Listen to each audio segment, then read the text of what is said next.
Matting variable agus foillseachadh gan Naidheachdan Ghàidhlig shimplidh. Naidheachdan an Iùchair.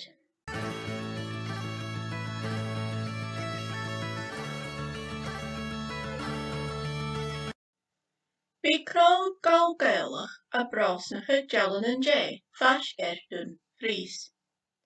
Ha arvan friteilean neamhnaide meadachadh go mór fa chéann dá bhliana. Ba céad friteilean dá Iùchair an 2017 agus ha feasc leth-mhìle ann anois. Ha friteilean neamhnaide an cunnart a fiodh na dealanan-dé. Bhí Coilltearachd Alba a seachd-deug uasan ag friteilean. Ha crodh Gall-Gàidhealach a cladhachadh. Bhí an crodh a déanamh cineach na chéangal drochaid. Bhí casan an cruidh a cruidhachadh tolan roimhneach. Mar sin, feasaí díochain an fiodhacha. Íhí na friteileanan agus na burrasan na díochain an ut. Chuaigh tuid sonrachte geall feasc cladhachadh. Chaneall ach íte rú na rá eice. Ha gobrúach eice. Thuirst oras féag bheithan halpa go bhfuil cór gineach a foiit. Thuirst ofaigir go bhfuil seo an rud as mí ábhaisteacha a chunaigh riamh. Ha éise Europa ann san Ellen fat 3 bliana. Ha uisce Loch Ness ag an ire as ìosal an cóig bliana. Chaneall mór an uisce tuitim do Gàidhlig.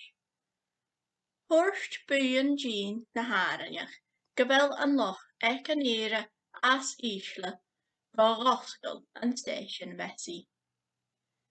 Chladhachadh an stéisiún a bhealm roia éireann nas ìosal ann 1958 agus ann 2010. Ha drog ann gumbi drochaid an tai eragan ann an inarníis dúnte fa dúne bór. Chai an drochaid a hogal san Naidheachdan. Hai a dul haar aving níis. Bí míljan ciallachadh is luch eisagal a dul haris na drochaide. Chai a rúnag fa cheann Coilltearachd. Ha cuid déna panelan fiodh an droch stá. Ha panelan úra a dhí cruidh na Gàidhealach. Ha son stú eile a chlachadh. Ha gainnead stuhan mar sin ann. Ha an gainnead fiodh na dúcha. Ha a chóirde son an drochaid a oscail chomh lua sa gabhas. Ha duine a gopa an drochaid-rathaid dearg. Héad an drochaid sin haar an áring toy. Chai an drochaid a hogal an 1980 san nui. Ha I páist yen tlia éarainn a ha dul Naidheachdan agus 4 luai. Ha iad na fiachan rís an drochaid a gineach ba lethe. Cladhachadh war na haine amach. Curí iad lionn-tathaidh ann san áite. Bhí sin mar scia ba uisce lua.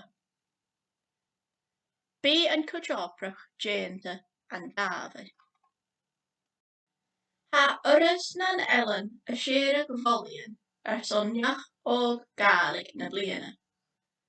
Ha dúis 500 ann. Ha an dúis foscailte do dhaoine fó fichid sa deich a ha as an Ellen gineach. Nó ag a bhfuil dlú cheangal rís an Ellen. Bí an neach a déanamh Iùchair son a Ghàidhlig a brosnachadh an san operacha agus ans a chorisnach aiche. Chanealach a jeffer, J. siorsa opper a sin.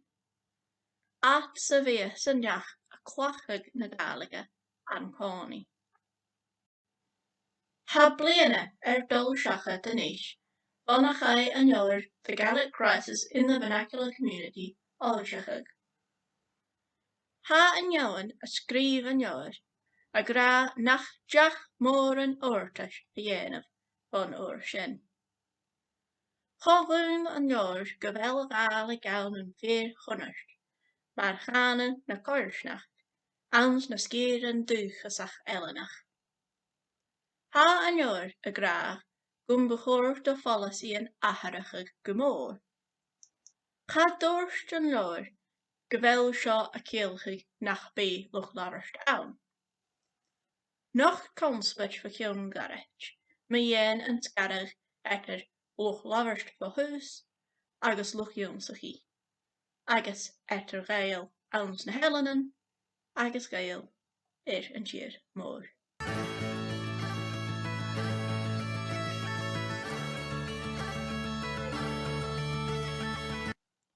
Agus bei sin Naidheachd an Iùchair.